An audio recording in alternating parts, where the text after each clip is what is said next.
on a Ritz, the Russian president welcoming North Korean dictator Kim Jong-un to a coastal city in Russia for the first summit between the two leaders. Putin insisting North Korea is ready to denuclearize if it gets international security guarantees. Fox News' Greg Palcott has the latest details. Greg. Some mixed signals coming out of the summit involving North Korean leader Kim Jong-un and Russian President Vladimir Putin today.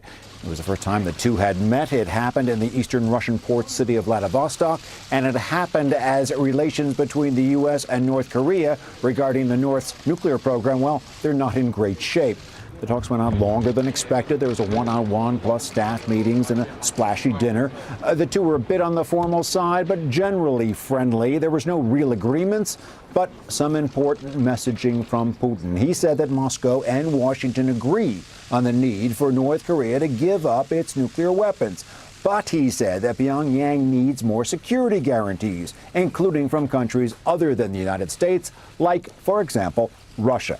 For his part, Kim Jong-un did not get what he probably was expecting from Putin, some easing in international sanctions that are hurting his economy so well. But he did get more time on the global stage, especially after that failed Hanoi summit involving Kim and President Trump.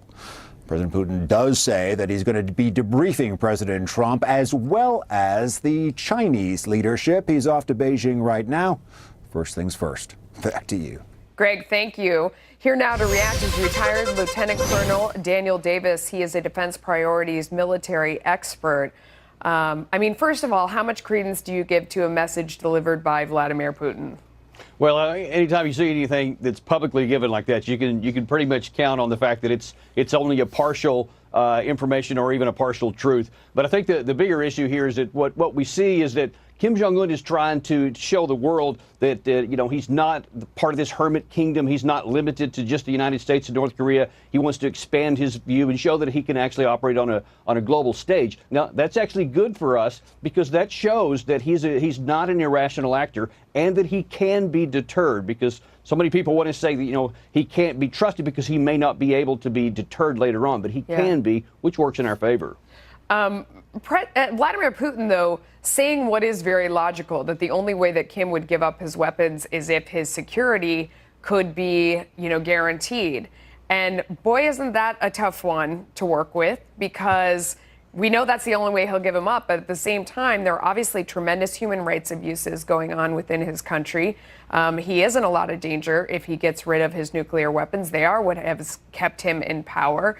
And early on, when it seemed like the president was making progress, the first criticism he got was that he wasn't being hard enough about all the, human rights violations that are going on in Kim's country. So even if it were desirable, the West couldn't possibly guarantee, that he would stay in power and guarantee his safety, right? Well, you saw firsthand what happened in Hanoi when we tried to take the so-called tough approach and push back, because I was in Hanoi at the time and was talking to some South Korean officials, and they expected there to be what we called a small deal instead of the no deal that we got, and that pushed things back unnecessarily. You hit the nail right on the head. We have to be able to produce, to go after peace on the Korean Peninsula first and give Kim Jong-un any kind of assurances that he can give those nuclear weapons up. And if we go for denuclearization up front before we give anything, then that's almost guaranteeing our policy is going to fail. And we can't go down that path. We have to go down something that has a chance to succeed, and that is fostering peace, first of all, between, inter-Korean relations between North and South, and working towards ultimate peace, and then you can actually have a rational discussion on denuclearization. Really?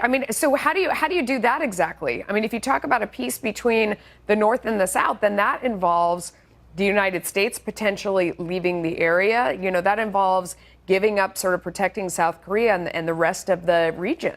Oh, well, that's way down the line. And those comments or those discussions can be had later on if the threat is gone away. Because that's the whole reason they're there right now. But what we can do is take some definite steps in the right direction, to show that we don't have hostile intent toward North Korea. We can facilitate inter-Korean economic development. We can increase our diplomatic discussions with North Korea, all of which moves us in the direction of peace and away from any potential confrontation. It's going to take time. It's going to take a lot of time, but the more we commit to a peaceful direction and show that it could be a win-win for everybody, then we have a chance for long-term security for the entire region. Colonel Daniel Davis, thank you for joining us. Always my pleasure. Thanks.